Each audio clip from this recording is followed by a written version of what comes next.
right, if you have Bibles, why don't you open them to Genesis chapter 37. The title of the series is Survival Through the Cycles of Life. I look around the room and it doesn't seem to me that I should have to say this, but by this point in your life, you've realized that life has a cycle to it, that there's a rhythm, really, a season to all of life. Business has cycles to it. All of life has cycles. You can't eliminate them. Your relationships have cycles. Those of you that are married, there's times in your marriage where it's just electric and it's on fire and it's. Most of you look like you're trying to remember, but it just is. I mean, there's a connection. There's this, all this, and then there's times that don't seem as passionate. And so that's life. So here's what we cannot do. We cannot take those cycles out of your life. What we can do is talk about how do I survive in the midst of them. And we've come across a character study, a guy by the name of Joseph. We met him last week. Remember in chapter 37, we met Joseph and also were introduced to the problem that's going to play itself out in Joseph's life. Verse 3, now Jacob, or Israel, loved Joseph more than all his sons, because he was the son of his old age. And he made him a multicolored or varicolored tunic, a coat of many colors. And his brothers saw that their father loved him more than the brothers, so that they hated him. And that became the basis then for this troubled relationship. When you get down to verse 13, there's an assignment. Jacob says to Joseph, why don't you go and check up on the boys? And they're in Shechem. And we said this is a distance of about 30 miles. And Joseph goes to Shechem, and he meets a man, and he says, have you seen the guys? And he said, yes. They've gone to Dothan. That's another 20 miles. So the scene is this. Joseph is now with his brothers 50 miles away from his father. So there's 2 points that we made. He, at this point, is extraordinarily vulnerable, and there's no restraint on these boys. Now, verse 19, look at it. That's one of our big application points. My Bible, I've got a little arrow by verse 19, and you should have some marking there that takes your eye to it. The boys see Joseph coming, and they say, in verse 19, here comes the dreamer. And we ask the question, what do people say when they see you coming? You know, if we're at a restaurant today, and there's 4 of your friends, you walk in and you wave at them, and you're in line ordering, you're trying to figure out, you know, what you want to have, and their 4 friends are over there, and they're talking about you. How are they describing you? What do you want them to say? I just revisited my memorial service instructions. So I've written them all out. Who I want to speak, the songs I want played. I just cut, it was pretty long. And so I just cut some music, got rid of a guy that was speaking. Wasn't sure about him. Tried to figure out an order or a rhythm. You know, how do I want this to go? And I was working on the structure, and it occurred to me, I wonder what these guys, because I had 4 guys basically speaking. And I found myself wondering, I wonder what these guys would say. I wonder what order they ought to be in. What would be the best flow? As a dead guy, what would make me look the best? I guess is what I mean. That's a sad thought, but it's that very thing. What do you want them to say about you without having to lie? What do they say about you now? And so Joseph comes, they take him in verse 27, and they sell him to the Ishmaelites. And when we left Joseph in verse 36, the Midianites had sold Joseph into Egypt to Potiphar, that's Pharaoh's officer, the captain of the bodyguard. So you got the scene, right? Joseph is in Egypt. He's not there as a tourist or as an honored guest of the state. He's there as a slave to a guy who, cut me a little slack on the term, but the guy that's the head of Pharaoh's secret service, presumably sold to the highest bidder. So look at chapter 39, and we'll spend our time today on chapter 39. Joseph had been taken down to Egypt, and Potiphar, an Egyptian officer of Pharaoh, the captain of the bodyguard, bought him from the Ishmaelites, and he was taken down there. So this guy's in slavery. We assume, and most scholars I think agree, that there's a 13-year gap between verse 1 and verse 2. Verse 2, and again, circled in my Bible, should be in yours, the Lord was with Joseph. There's a warning there. The warning there is to be very careful and not to assume that because you're in a difficult circumstances that somehow God's abandoned you. Throughout the Scripture, we'll see the phrase over and over again, I'll never leave you or forsake you. In Hebrews, I think it's Hebrews 13:5, the author of Hebrews says, be content, for the Lord declares, I'll never leave you or forsake you. You don't have to worry. In fact, Paul tells us to worry is a sin. That I may not always be in the circumstance that I would personally choose, but God is, and this is important, the Lord is with him. It doesn't mean that when you pray, God says, oh wow, I agree, let's get rid of these circumstances. What he does is join you in the midst of them. Not at all necessarily get rid of the circumstances. Okay? The Lord is with him. Now, the important thing to see is that same Lord, that same Spirit is with you. John chapter 14, verse 16, Jesus said, I will ask the Father, and he'll give you another, a helper, and I will not leave you as an orphan. That the greatest asset, the most powerful asset you have, is the Spirit of God working in your life. The most powerful force on earth is the Spirit of God in the heart, the mind, the person who's the child of God. And just as the Lord was with Joseph, this is so important, okay? The Lord is with you if you're a Christian, if you're a follower of Christ. And it may be, as you look at your circumstances, that you're tempted to say, oh wow, he's abandoned me, or he missed me, or he got really busy with this thing with ISIS and volcanoes and earthquakes, and he was overwhelmed, and little old me, he didn't have time for me. No, he's with you. Here's the thinking, and it's contrary to what a lot of high-profile Christian kind of health and wealth guys teach, is the fact that God's with you doesn't mean there's the absence of these ups and downs and circumstances in your life. I know there are guys who teach the exact opposite of this, but God may want you sick.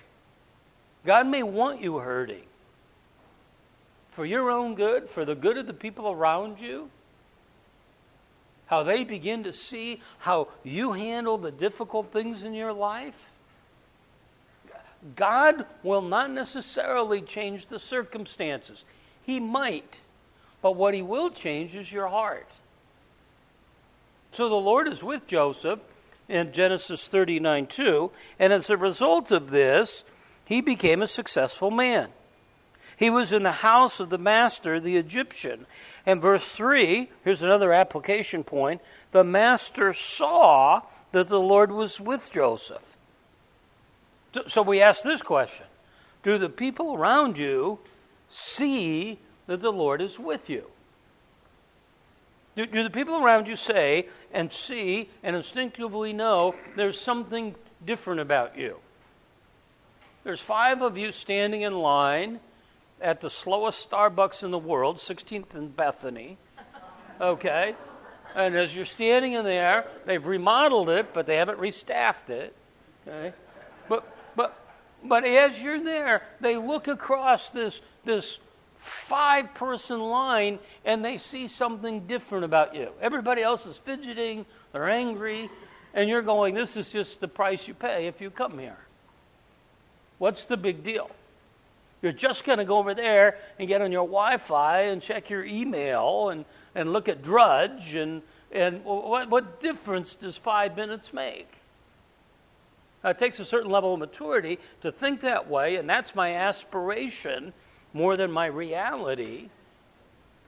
Never years ago, and I had been a believer for, 3 or 4 years, and I was working with a guy who was a client. We'd done a few things together, and so we knew each other pretty well. And he called and he said, listen, this deal, we're at a critical point. Those of you that do deals, you know there's always a critical point. There's usually more than one, but we're at one of the critical points. And he said, we need to meet Thursday. I said, that's great. He said, Thursday morning at 7. I said, well, I can't make that. And he said, well, what are you going to do? I said, well, I just can't do it. And he said, why can't you do it? And I said, well, I go to a Bible study Thursday morning at 7. And there was this long pause. And he said, I would have never guessed you were one of them. Now, there's 2 possibilities here. One, I was acting in such a way that it was contrary to how a Christian business real estate guy would act. Or 2, and this is what I found frequently, he had no clue what a real Christian was like, a real Bible study Christian. He assumed it was a sour, sad, mopey person. But here's the point. Like Joseph, as people, and we're going to see that this happens again in this chapter, as people dealt with Joseph, they could see that God was with him. Do they see that with you? When you walk away, maybe they can't go, oh, he's a Christian. But they walk away and they go, there's something different about him. There's something different about her. There's something about the way she carries herself, or just stands there. I remember the last time I taught women's Bible study at church. And I'm in there, and I go in. It's the only time I go in, and I'm looking around the room, and I'm trying to figure out, what's the appropriate kind of joke, and where's the line, and where's the connect. And there's a gal standing sort of by herself, and I'm with the lady. I said, what's with that chick, lady, woman? She said, what do you mean? I said, well, she's screaming. She's going to be the classic gal in a Bible study. Nobody talks to me, but she's screaming, stay away from me. You know the look. You're looking at her. She's got the glare. I'm sure if you debriefed her, she's lonely. No one reaches out to her. And my guess is they have, and she's whacked them away, not physically, but emotionally. And she said, well, she's had a really tough life, and she starts, well, you could see it. And my heart aches for her. I'm not making fun of her. My heart aches for her. My point is, you could see, I didn't have to talk to her to see this was a troubled lady. Did you watch Tim Tebow yesterday? Hit the shot, the little par 3 shot. They did a really cool thing at the Phoenix Open. They went back out after the Pro-Am. They went out to 16, and they had the amateurs closest to the pin. If you make a hole-in-one, $500,000 to your charity, $500,000 to you, I guess, personally. And then, obviously, nobody's going to make a hole-in-one, but the closest one gets $100,000 to charity or whatever. And it's Tebow wins it. Tebow just steps up, and this guy, there is just something when whether you hate this guy or don't like him or you don't like the Gators or whatever it is, there is just something so sweet about this guy. His smile, there's a little kid there from the first tee, and all the other guys are whacking him and knocking him out of the way, and Tebow's getting a picture with him and signing a golf ball. There's just something different about him. Now, when you unpack it, you see it's Christ in him. So this is Matthew 5:13-16. Right? Let your light shine in such a way that people see your good works. That says we are to be visibly different. And then glorify your fathers in heaven. Well, they won't glorify your fathers in heaven unless you tell them about it. So I have a session I do called Making the Invisible God Visible and Speaking the Truth Boldly. So you ought to be that salt creating thirst in the people around you. But they're not going to know it's Jesus until you tell them.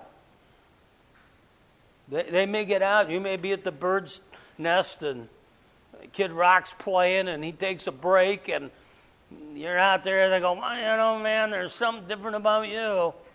You don't smoke near as much weed as the rest of us. Or I don't know what he's going to say. There's something different about you. And that's where you have your moment to say, it's not me, it's Jesus. Okay? Now, there's a lot of different ways to say it. You don't need to be obnoxious at it. But they honestly, there ought to be, and in my life, the last year, it hasn't been like this, which tells me I haven't been out enough, I'm not connected enough with unbelievers. I was having coffee with a guy the other day, and he said, I've known you for 3 years, and we've met and stuff. I've never asked you a Bible question. Let me ask you a Bible question. And that was so refreshing. Can you help me think this thing through? Do you get the connect there? That's a big application point. That's bigger than the storyline. There ought to be a steady flow of people in your life who are acknowledging something different about you. So here's Joseph. Joseph found favor, verse 4, in his sight, Potiphar's fight, and became his personal servant, and he made him overseer of his house. So now Joseph is made CEO, COO, president of Potiphar Enterprises. So all that Potiphar has is placed under Joseph's authority. It came about that from that time that he made him the overseer in the house, and over all he owned, the Lord blessed the Egyptian house. So Potiphar's enterprise is expanding. God's blessing it. Thus the Lord's blessing was upon all that he owned and in his field. So he left everything he owned in Joseph's charge. And with him there, he didn't concern himself with anything except the food which he ate. He said, I got Joseph. I don't need to get online to check my accounts. Joseph's handling it. I don't need to worry about what we're planting and what we're harvesting and what our financial strategy is. I don't need to worry about that. Joseph's handling it. It came about, after these events, that the Potiphar's wife looked with desire on Joseph. I skipped the last part of verse 6. It said, now Joseph was handsome in form and appearance. So I want to give enough to tease you, for you to use your imagination here and understand the human side of this. Joseph now is handsome in form, virile. So think of this kind of early 30s, studly looking guy who's been in prison and hasn't been around a lady for a long time. Okay? You can take it in a healthy way from there. And now Potiphar's wife is there. Now, it doesn't say this, but I'm assuming Potiphar, in the position he's in, is not married to some dog. Okay? I don't know how to say that politely, but he's got like a trophy wife. She might be runner-up, but he's got a good-looking wife. That at least makes the story better. And we hope it's true. And so in verse 7, she looked at Joseph, and here's what she said in her own kind of shy way. She said, lie with me. But he refused, and he said, here's why. Behold, with me here, the master doesn't concern himself with anything in the house, and he has put all he owns in my charge. He said, I couldn't do this. I couldn't do this because he trusts me. I couldn't betray a friend. I'm always struck by those, and it happens all the time. I'm always struck by the guy that runs off with his best friend's wife, or the wife who runs off with a husband's best friend. I'm always struck by that because there's more than just a betrayal. There's the betrayal of a friendship. Yeah, you're violating not only the marriage vow, but you're violating like you're my buddy. Can't you hear? You know the discussion, right? You can hear him in the parking lot going, "Hey man, you're my best friend. We go to the wide mountains. We've shared everything. We've shared We're sharing more than everything."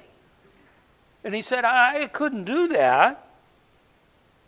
In verse 9, he said, "There's no one greater, and he's withheld nothing from me except you, because you're his wife."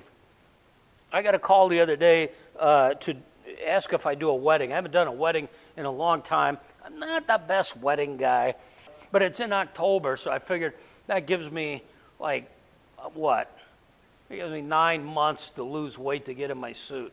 So I figured, that gives me till September to either lose weight or buy a new suit. And I said yes. And I started thinking about the wedding. This nugget right here, this is really good. Okay? Is that when we're standing there, and there's always this moment, and you got the bride, and she looks beautiful, and it's her special day, blah, blah, blah, blah, blah. And there's the groom, and he looks good, and he's kind of there and a little nervous, and they're not getting it. But the proclamation, get this is good. The proclamation of love there is not proclaiming our love at this moment, but our love forever. That was better in my mind than that was a winner right here, buddy. Your faces were like, really? Maybe there's more to that sentence? Okay. But you get what it's always like we think, they're standing there declaring their love for one another. Yes, but not for then, but forever. Sandy and I did that. We got married May 25th. It was very small. By design, we went to the Valley Ho, one of my favorite spots. We had breakfast, and then we went up on the roof, and Haley was there with Tyler. Sarah was there with Timmy. Braden and Yale were there because they had to catch a plane to go to Denver. When we were all done, Yale said, "Thanks for making that short, Papa. We gotta go to Denver." And we declared our love, and 2 weeks later, I'm out of gas. I'm in bed 20 hours a day. My hands aren't working. My feet aren't working. And people started talking about, and everybody's, and I totally get it because it's mine too, is how's Sandy handling this? And I feel she's pretty well. I don't know. If I was her, I'd go, there's got to be 2 weeks. The warranty's got to be more than 2 weeks. I should be able to get a redo on that. I think I would have called somebody. But here's what I heard. That's not what she signed up for. And I would go, you know what? Stop. That's exactly what she signed up for. I was there. I heard her say it. Better, worse, richer, poor, sickness, health. She didn't think it was going to come in 2 weeks. I'm 15 years older than she is. Her resting heart rate is 12. Mine's 112. She's going to live. She's going to live. She's 50. She's going to live another 40 years. I'm going to live another 40 months, weeks, days, I don't know. But that's the deal. And it's Joseph got it. Even in the world we're in, it feels like the gay community values marriage more than the heterosexual community. We're willing to throw 50% of them away, and they're willing to go down and put it on the line because they understand there's something here. It's more than just a piece of paper. Well, that's kind of preachy, I'm sorry. But then he said this, here's the big thing, verse 9, the end of it. How then could I do this great evil and sin against God? That's the ultimate thing. As when I sin, I'm sinning against God. There's a guy by the name of Rick Holland who used to be on staff with John MacArthur at Grace Community Church. And he tells us this, a great story. He was in charge of college. And he had a couple that were pretty high profile in his ministry, and they came in to see him. And they said, we've really screwed up. He said, what did you do? And he said, well, we've been sleeping together. And he said, that's all right. I knew somebody saw you. And he said, not John. I said, no, not John. You? No. This leader, that leader, these friends? No. I said, who was it? And he said, what did he say? God. And they went, oh, wow. But that's kind of how we, but that's kind of how we think, isn't it? Boy, if my friends saw me, that'd be a killer. But God's God. He knows anyway. He's forgiven me. I mean, one of the things that I pray, but I don't even know if I'm earnest when I pray it, is God, let me see my sin as you see it. But I'm not sure that wouldn't be crippling. Let me understand that when I sin, my sin isn't just against a person. I don't have to forgive myself. I need forgiveness from you. And so many of you know the rest of the story. He says he can't do it. Verse 10, she spoke to Joseph. There's the day after day. There's a relentlessness to it. He didn't listen to her. And then there's just the right time. There's a day when there's no one there. And she caught him by the garment, verse 12, and said, lie with me. And he did what Paul suggested Timothy. He fled. And she grabbed his garment, and she's standing there with his garment, and he's running away. And now she calls the men that might be around and says, here's what's happening. The Hebrew that Potiphar brought in here, he makes sport of me, and he came in to lie with me. False accusations, completely wrong. And when he heard that I'd raised my voice, he ran and left my garment. And so she left his garment beside her until Potiphar comes home, verse 17, and she spoke with him, that's Potiphar, the Hebrew slave whom you brought. You see that Hebrew over and over again. There's some prejudice that she's playing on here. That Hebrew slave whom you brought to us came in to me to make sport of me, and I raised my voice and screamed. He left his garment beside me and fled outside. So now she's made the false accusations to Potiphar himself. Now's the moment of action. Now the whole focus moves now to Potiphar, and what is he going to do? And when Potiphar heard the words of his wife, which she spoke to him, this is what your slave did to me, his anger burned. Okay, you can see it now. You can imagine now, right? In your head as you're writing this, you can imagine at the moment now that Potiphar's told about this, that he's going to be really mad. What's interesting to me is I think his anger is more directed at Ms. Potiphar than it is at Joseph. What he does, in verse 20, Joseph's master took him where the king's prisoners were confined, and there he put him in jail. I don't think that Potiphar bought Miss Potiphar's story. But I'm positive he didn't believe her, and you are too, because you're going to answer the question, if he thought Joseph really did this, what would he do? He'd kill him. He wouldn't mess around with this. But he knows. He knows, yeah, I know what she's like. Joseph, I got to do something. So he, in terms that we would use today, kicks the can down the road. He puts him in prison. Now the scripture adds, verse 21, The Lord is with Joseph and extended kindness to him and gave him favor in sight of the chief jailer. Joseph on his org chart now has a new boss, the chief jailer.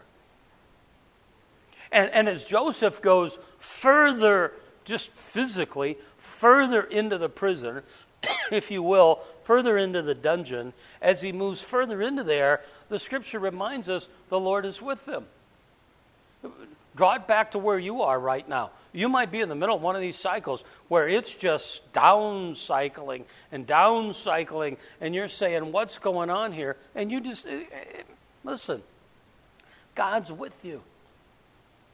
All those things we talked about, it does to me, feel like a rehash of stuff we talk about all the time? He's not going to leave you or forsake you. No matter how bad it gets, it can only last a lifetime. What I know trumps what I feel. I could see Joseph, man, because I have the capacity to do that. I could see Joseph going, God, I'm not sure about this deal. I got that you sold me into slavery, but I was a cocky, arrogant guy, and I misspoke with the brothers and my mom and dad. I screwed up. So I get that whole Ishmaelite, Midianite, I get all that, but I didn't do anything here. If you got a little of that in you, where you go, God, I get 20 years ago, if you'd have zapped me 20 years ago, I get it. I'm out messing around, and I don't care about you, and I'm living for me. But God, I'm not perfect, but I'm doing so much stuff, and the thanks I get is this. What I get for this is this jerk that I'm married to.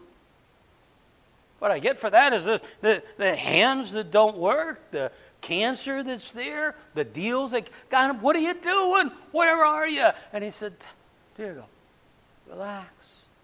I'm right here. Buddy, you're in a good place. What doesn't feel like it? Well, you're in the best place you could be in because you're right where I want you. And that's Joseph. And look what happens. Verse 22, 23. You've seen this movie. The chief jailer committed to Joseph's charge all the prisoners, just like Potiphar. Here's everything I got. And so whatever was done, he was responsible for it. The chief jailer didn't supervise anything under Joseph's charge because the Lord was with him. And whatever he did, the Lord made it prosper. It's the same scenario. This guy is as predictable as that sun coming up. The chief jailer said, and he's in a tough spot. We're going to see that the political hot potatoes land on his plate. This guy's got a lot of stuff going on. And going, I don't have to worry about it. Let me give you a couple of practical things as you kind of sort this out. In your life, you may be in what feels like a dead-end spot. There's nothing you could be in more dead-end than slave to Potiphar. If you're in that spot and it's not going where you want, you're in that job, it's not what it's supposed to be, what you dreamed it to be, what they promised it would be, here's what you do. You just be creative there and diligent there. I made this point yesterday, and we've made it throughout 25 years of Priority Living. Your greatest asset in the marketplace is your faith in Christ. It's your greatest asset.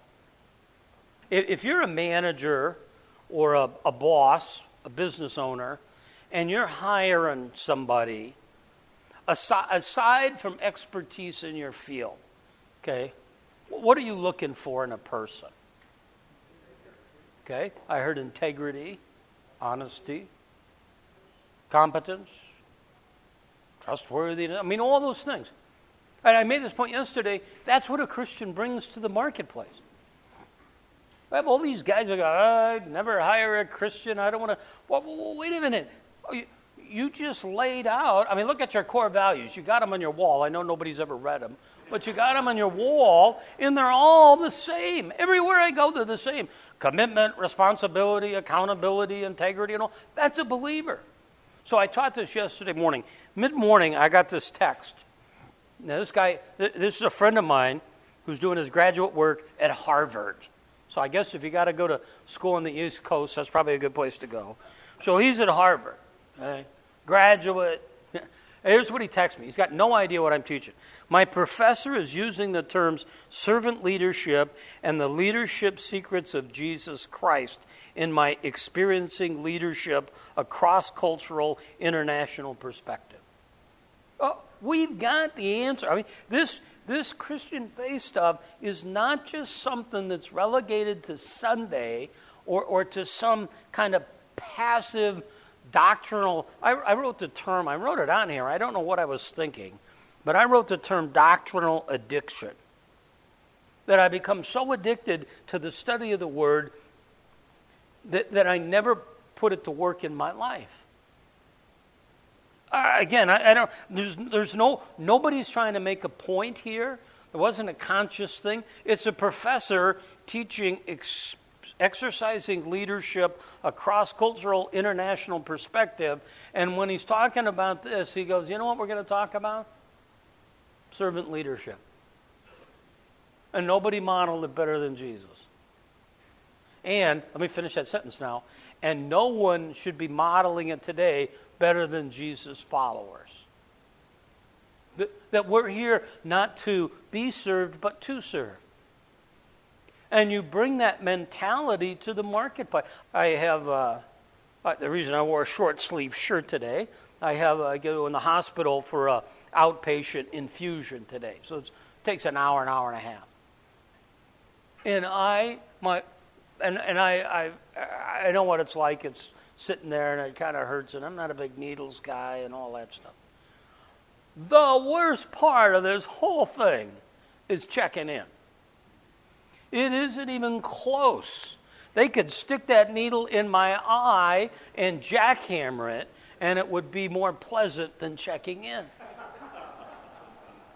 But that's the front door. What do they want? They had to have a guy and they go, "Mr. Shrader, we're glad you're here. You're going to write us a check for $2,500. We're so glad you're here. And this shows you're going to come back in 2 weeks and do it again. Thank you so much. I get to have this job. I get this job because of you. What can I do? What can I do to help you? Sit down. Can I get you an orange juice? You're going to be here a while. You want a headset? It's not, don't give me another clipboard and tell me to fill this stuff out. It's got to be on file at this point, right? You know my PSA, but you don't know my address? That doesn't seem right. How can that be? I don't understand it. I don't understand that. How can this possibly be? But look at that. Look at that streamline. Think about that. Think about all the opportunities in the day that you have in your job or at the gym or in your neighborhood or at the golf tournament. You going to the golf tournament today? To serve rather than be served. Well, here's our buddy Joseph, and he's become, to me, iconic for somebody who understands the cycles of life. And though we titled this series Survival Through the Cycles of Life, I'd love to just change that title a little bit and make sure we get it's thriving through the cycles of life all the way to the end. Okay?